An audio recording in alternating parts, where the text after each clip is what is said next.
I was paid to play someone's girlfriend for one day. It should have been harmless, until his cousin recognized me and started a game I couldn't win. Now the truth's out and it's destroyed more than just me.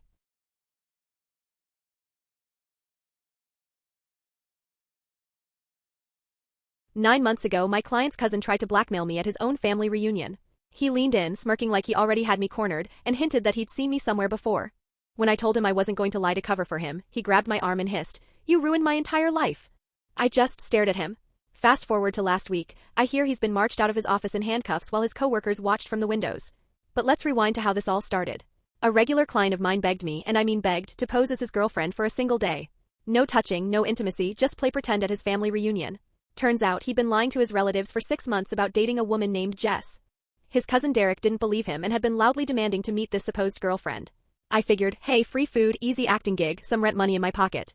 What could possibly go wrong? Well, everything. Because Derek? He wasn't some random family member. He was one of my weekly clients. Dylan, the guy hiring me, picked me up 5 hours before the reunion and drilled me on the Jess backstory.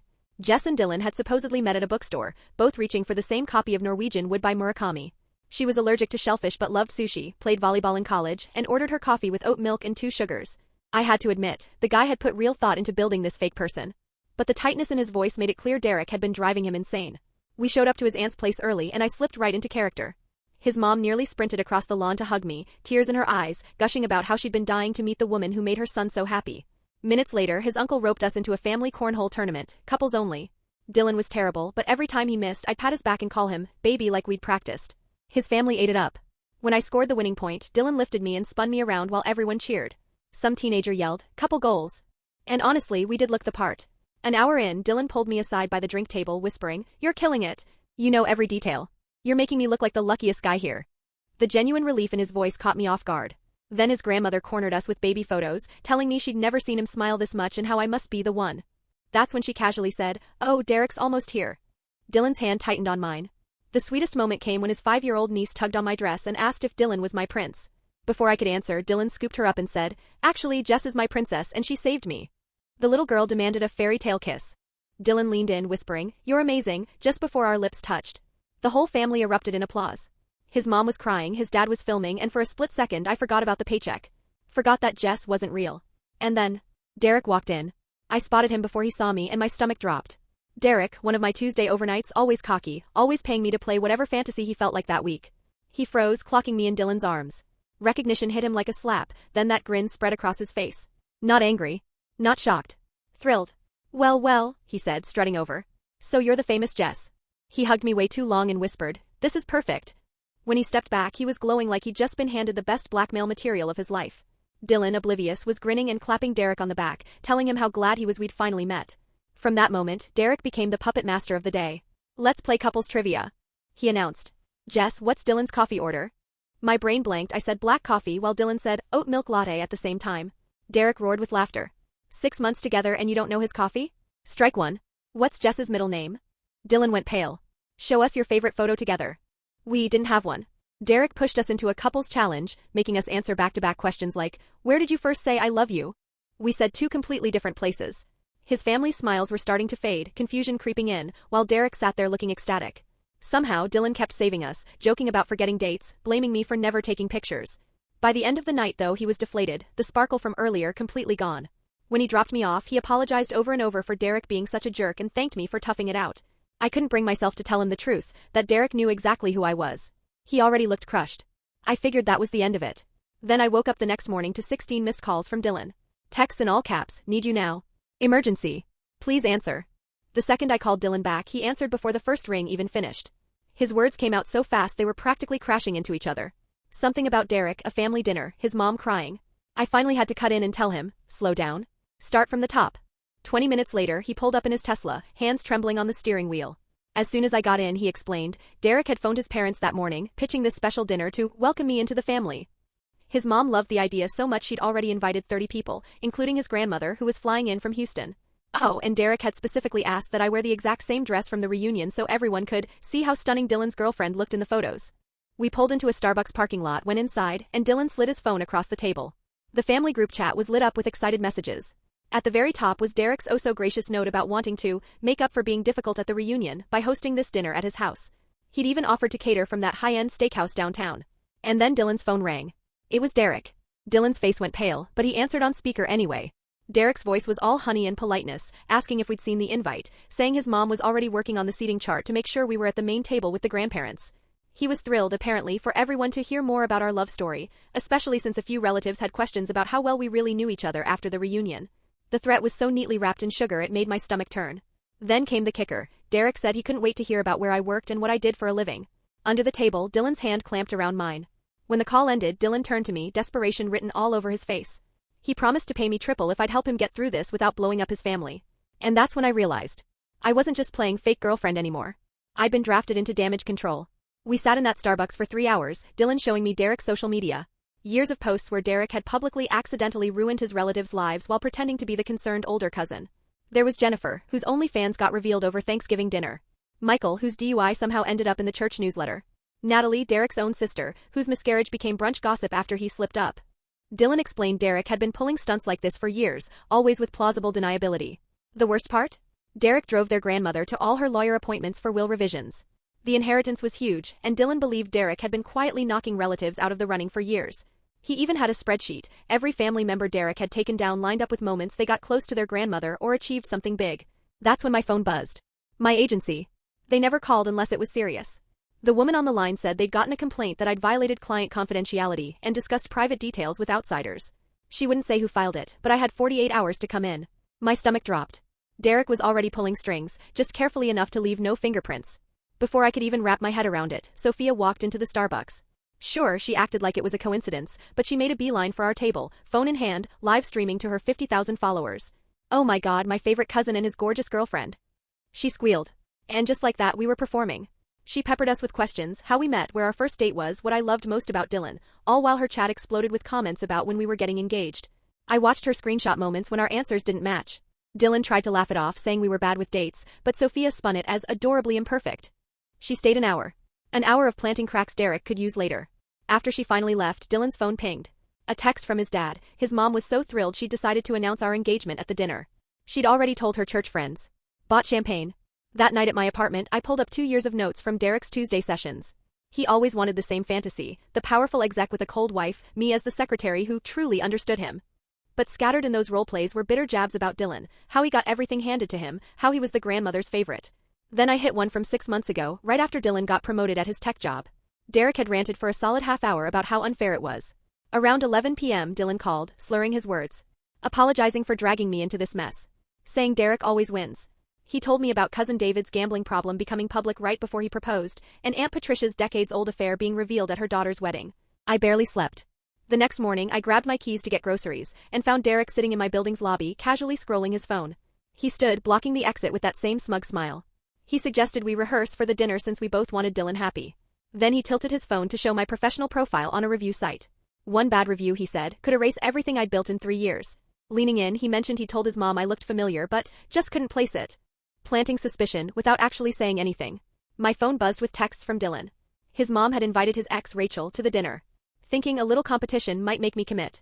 Rachel, who'd never gotten over their breakup and had been waiting for her chance to win him back. I didn't need to guess whose idea that was. Derek was practically glowing. I pushed past Derek in the lobby without a word and drove straight to the little boutique Dylan's mom had recommended for the dinner that night. My hands were shaking so badly on the wheel that I had to grip it tighter just to keep straight. Sitting in that parking lot, it hit me like a ton of bricks. I was trapped. If I didn't show up tonight, Dylan's family would think I'd humiliated him. But if I did show up, Derek could blow everything up in my face whenever he wanted. Inside, I was scanning the racks when Linda walked in holding a cake box. The moment she saw me, her eyes filled with tears and she rushed over, wrapping me in a crushing hug. She kept saying she already thought of me as her daughter. Then she pulled out her phone and proudly showed me an engagement slideshow she'd been working on, photos from the reunion with captions like our future daughter and Dee finally found his soulmate. She mentioned the dinner was going to be extra special and winked before leaving with her cake. By 6 o'clock, Dylan picked me up and we drove to Elena's house in complete silence. Neither of us had to say it, we were both bracing for whatever Derek had planned. When we turned the corner, my stomach sank. White roses covered the porch. Banners with congratulations hung across the entryway. Through the windows I could see at least 40 people, some I recognized from the reunion, but others were clearly Dylan's colleagues. Derek stood at the front door, champagne in hand, wearing the smug smile of someone who thought they'd already won. Dylan froze in the driveway, so I took his hand and whispered, "We need to look so in love he won't dare ruin it in front of everyone." Derek intercepted us immediately, raising his glass and loudly announcing that he'd prepared a special toast for the happy couple. Then he started talking about how he'd known me in different contexts. Dylan's face drained of color. But before Derek could get any further, little Grace came running up in her pink dress, tugging on my skirt and begging me to come see the cake she'd decorated. As she pulled me toward the kitchen, she whispered, "Uncle Derek's being really mean tonight." At the cake table, she proudly showed me the flowers she'd placed, then lowered her voice and said he'd been saying weird things about me all day. That's when I saw the red sports car pull up outside. And out stepped Rachel. Long legs, red dress cut to perfection, and walking like she owned the place. She went straight to Dylan, air kissing him and reminiscing loudly about their good old days, before I came along. From across the room, Derek positioned himself perfectly so he could watch both of us squirm. Rachel made a beeline for me, grabbing my arm like we were old friends, then launched into a story for the crowd about a romantic Cabo trip she and Dylan had taken last year. Dylan's mom started asking why he'd never mentioned staying in touch with his ex. And Derek? He just sat back in his chair, smirking. Rachel kept going, sunset dinners, Dylan's favorite wine, amazing chemistry. Dylan kept trying to cut her off, but she just talked louder. After 20 painful minutes, Dylan finally grabbed my hand and announced we were leaving. His mom looked concerned, but Derek jumped in with, "Oh, you should stay, Rachel drove all this way just to see everyone." The second we got in the car, I unloaded, telling Dylan what Sophia had said about Derek's failing business, the $300,000 debt, and his plan to get me fired. Dylan gripped the steering wheel until his knuckles turned white, and then dropped a bomb of his own. Derek had power of attorney over their grandmother, who had dementia. He'd gotten it 2 years ago when she was first diagnosed. Their grandfather had left everything in a trust she controlled, and Derek had been managing it for the last year. The next morning, Dylan called in a panic. His mom was in tears. An anonymous email had gone out to her entire church group, not with my escort profile, but with enough hints to suggest I was some kind of gold digger targeting their family.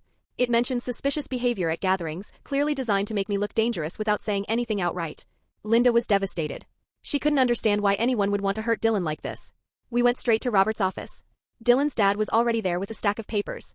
He admitted he'd been suspicious of Derek for months, strange withdrawals from the grandmother's accounts, $50,000 here, $70,000 there. Always lining up with the times Derek's restaurant was tanking. But unless they could prove the grandmother hadn't consented, Derek was still legally covered. That's when Dylan broke down, right there in front of his dad, and told him everything, about hiring me, about Derek's constant torment, about how desperate he'd been to make it stop. Robert just nodded, like he'd known all along. He told Dylan they'd take Derek down legally. That's when it clicked for me. Derek had once made a snide comment in one of our Tuesday sessions about how his grandmother didn't remember anything anyway. I recorded every session for my own safety and had them backed up on drives at home. This could be the smoking gun. But when I got back to my apartment, my door was ajar. I always lock it. Someone had searched the place, carefully, surgically, and my backup drives were gone. Moments later, Sophia called me sobbing. Derek had found her OnlyFans and threatened to send it to her parents unless she helped him ruin me. She agreed to testify about his threats if we could keep her safe from the family's judgment. We set a meeting at a busy coffee shop the next day. Still, one question kept echoing in my head. How did Derek know exactly where to look for those drives? That night, Dylan called with more bad news. Derek had scheduled a family meeting for tomorrow, with the agenda being Dylan's judgment, and whether he was fit to handle his inheritance. I sat in my torn-apart apartment, staring at my laptop. I still had cloud backups Derek didn't know about. But using them meant admitting I recorded clients without explicit consent, which could kill my career overnight. Then Robert called again. The grandmother's nurse had noticed Derek visiting late at night, when she was heavily medicated. The nursing home had security footage, Derek with documents in his hands during times she couldn't possibly consent. Robert's voice was steady. "This," he said, "is the elder abuse evidence we needed." The next morning, Linda called an emergency family meeting. No explanation, just everyone to my house. Now, when Dylan and I walked in, I spotted a woman I didn't recognize sitting right next to Derek on the couch. He had that smug cat who ate the canary smile plastered on his face, like he'd already won. The woman stood and introduced herself as Rachel. Rachel. She didn't waste a second before saying she'd seen me on an escort site months ago. Then she started rattling off supposed dates when Dylan had hired me, except every single one was wrong. "We met in January," she insisted, "even though Dylan told everyone you two met in March." I watched Linda's eyes narrow. The dates weren't just wrong, they were impossible. Rachel claimed Dylan had paid me $3,000 for a weekend in Dallas, except that was the same weekend the entire family knew he'd been at a cousin's wedding. Even Elena, who normally backed Derek, looked confused. Dylan suddenly shot to his feet. His voice was shaking, but loud enough to rattle the room.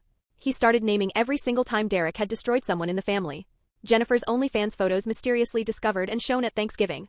Cousin Tom's divorce after Derek casually told Tom's wife about an ancient affair at a barbecue. Over and over, years of calculated sabotage disguised as concern. The room went dead silent. Then Elena stood up, reached into her purse and pulled out a thick folder. She said Derek's ex-fiancée was her goddaughter, and she'd been quietly keeping tabs on his lies for months. She spread bank statements across the coffee table, $50,000 missing from the wedding fund. Money meant for venues and catering gone. Derek's face turned crimson. Then he snapped, yelling that he needed the money to pay off the ex's brother. And just like that, he'd admitted it in front of everyone. Robert, cool as ever, had his phone out recording the whole thing. Then Grace, sweet little 5-year-old Grace, walked up to Elena and tugged her sleeve.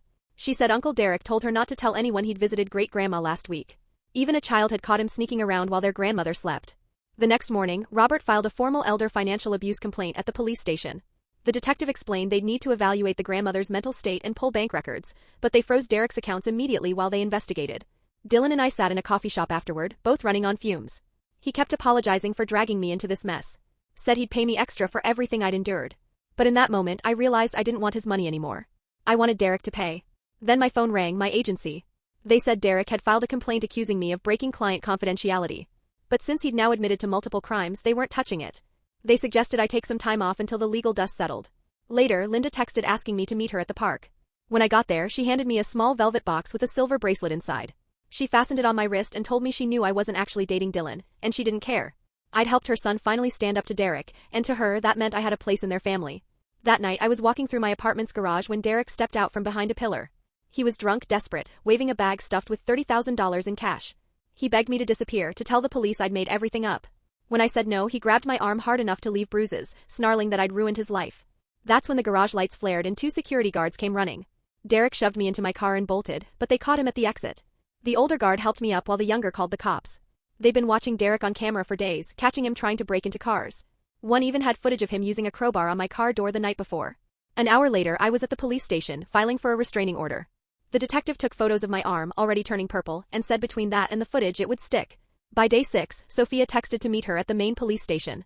She walked in with 2 shopping bags full of papers, bank statements, printed texts, all tying Derek to even more theft. 3 credit cards in her name, $40,000 in charges in 2 months. Screenshots of him bragging about controlling the family money. Then the detective told us 3 more escorts had come forward. One had recordings of Derek saying he owned the family trust and could do whatever he wanted. Another had threatening texts. The third had filed a police report months earlier that had gone nowhere, until now. Derek had been running this game for at least 2 years. That afternoon, Dylan called me crying. His grandmother had woken up lucid for the first time in weeks, and she remembered everything. She told the nurse Derek brought papers when she was heavily medicated, guiding her hand to sign. She thought they were birthday cards. Now she knew they weren't. She kept apologizing, asking if everyone was okay. The next week, I tried working again with a new agency. But something had shifted. Every client made my skin crawl. I kept checking exits, memorizing license plates, jumping at sudden movements. Derek had taken something from me that I didn't know if I could ever get back. Then came day 8. I was grocery shopping when someone tapped my shoulder. I spun around, ready to scream. It was Rachel. She looked terrified, scanning the store like she was being watched. She shoved a folded note into my hand and whispered, "He made me come." The note said if I testified, Derek would release fake porn using my escort photos, post it everywhere. Rachel gripped my arm and said he wasn't bluffing. She'd seen the files herself before she left him. She wasn't helping him anymore. She was scared. Like me, she was another one of his victims now. That night, Dylan called me with a voice that sounded equal parts exhausted and wired. His dad had hired a computer forensics guy, someone who really knew how to dig into digital dirt. And what he found? Derek had been making fake profiles using my photos for weeks. Dating sites. Escort boards. He'd even written fake reviews like he was a satisfied client. But the best part? He was sloppy. Every single one traced back to his own home IP address, his personal devices. The expert had screenshots, Derek's laptop screen, logged into these fake accounts. Dylan told me everything was already in the prosecutor's hands. Cybercrimes were officially being added to the list. 2 days later, Elena called another family meeting at her place, and this time Derek wasn't invited. When Dylan and I walked in, nobody seemed shocked to see me anymore. Elena stood up, looking stronger than I'd ever seen her, and announced she was formally cutting Derek out of her life. She admitted she'd been working with the police for weeks. Then she pulled out a box. Inside was her mother's jewelry, pieces Derek had claimed got lost in a move last year. She'd found pawn shop receipts in his old room. He'd sold everything for cash. She looked around the room and said she was done protecting him, done letting his poison stay in the family. That's when Grace came running over with a sheet of paper covered in crayon. She'd drawn me as a superhero in a cape, fighting a monster with Derek's scraggly goatee. Dylan smiled, took the drawing, and told everyone I really was their hero. Then he went to his car, came back with a picture frame and slid the drawing inside. "I'm keeping this forever," he said.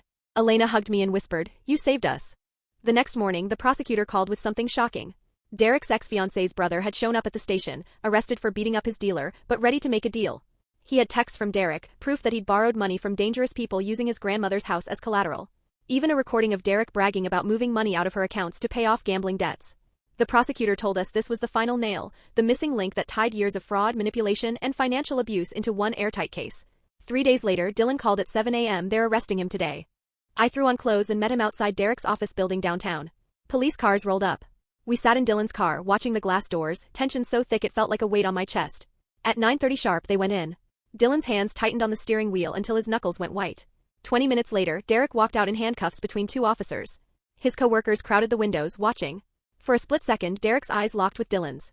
Dylan half lifted his hand, maybe to wave, maybe to say something, but let it drop. Just stood there. That night, the news ran the story: prominent Austin family torn apart by elder abuse scandal. Derek's office photo filled the screen.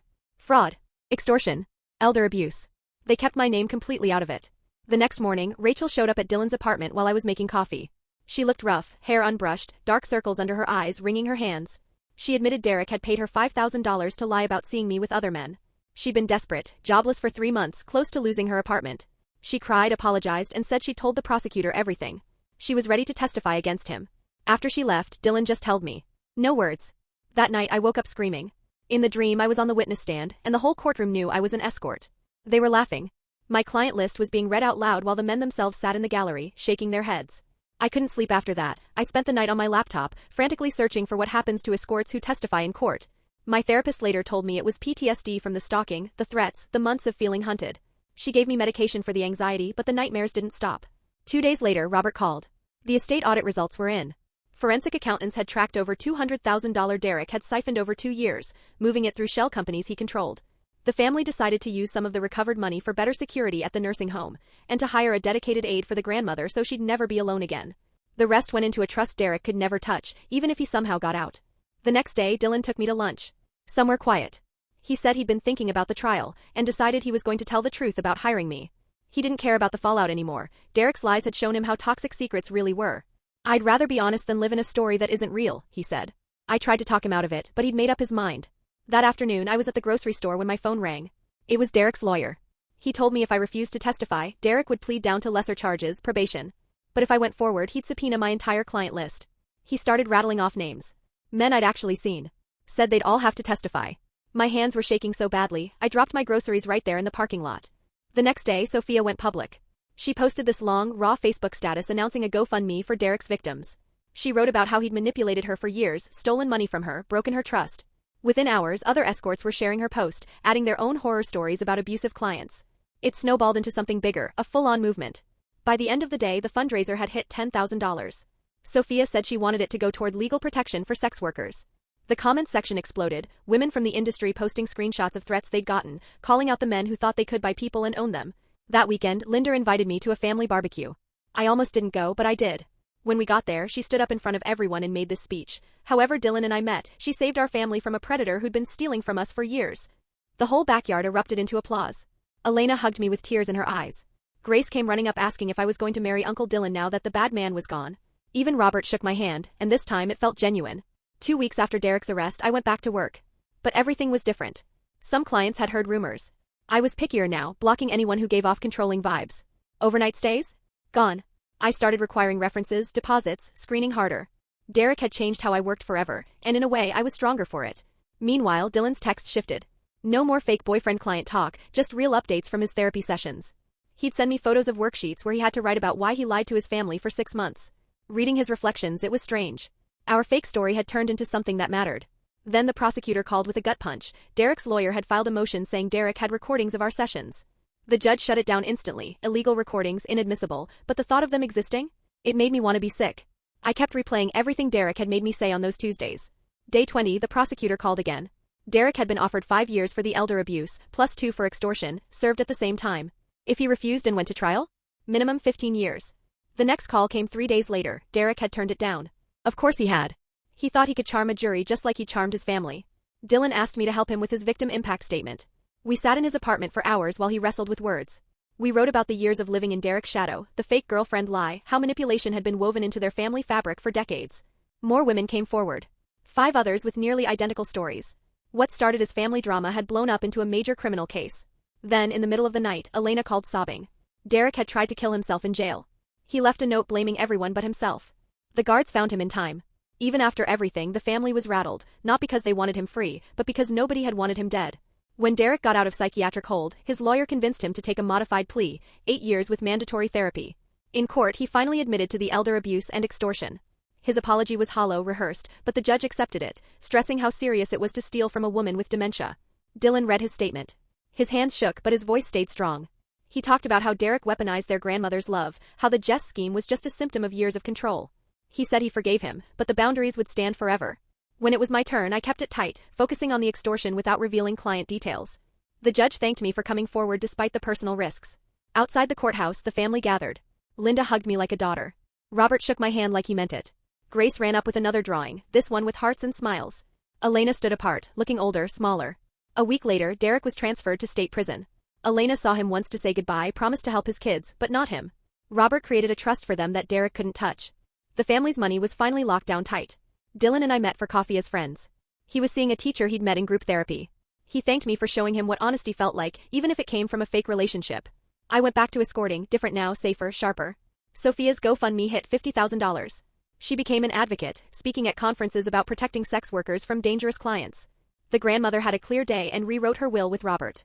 Protections were put in place so nobody could exploit the family again. 6 months later, I got a wedding invite from Dylan. He was marrying the teacher. His note thanked me for teaching him that messy truth beats perfect lies. I went, using my real name for the first time with his family. Linda hugged me at the reception and whispered, "You'll always be family to us." Grace caught the bouquet and ran to show me, calling me by my real name. Looking around that garden, I realized we'd both escaped Derek's web the same way, by choosing to be real. Derek was serving his 8 years. The rest of us? We were finally free. If you enjoyed today's drama, just imagine what's waiting in the next one. Hit like, subscribe, and let's go find the next train wreck together. Thanks for watching.